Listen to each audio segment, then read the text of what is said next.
Militer Rusia 3 Februari mempublikasikan rekaman peluncur granat otomatis AGS-17 Flame menggempur posisi musuh. Peluncur granat otomatis AGS-17 Flame dirancang untuk menghancurkan personel musuh dan menembakkan senjata yang terletak di luar tempat perlindungan, di parit terbuka, dan di balik lipatan alami medan.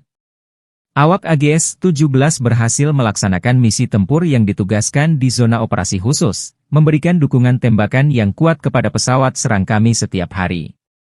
Pemuatan otomatis, laju tembakan tinggi, hingga 400 peluru per menit, jarak bidik hingga 1.700 meter dan hampir, kaliber artileri, 30 mm, dengan dukungan senjata ini, bahkan unit senapan bermotor kecil mampu menekan superior musuh, demikian keterangan videonya.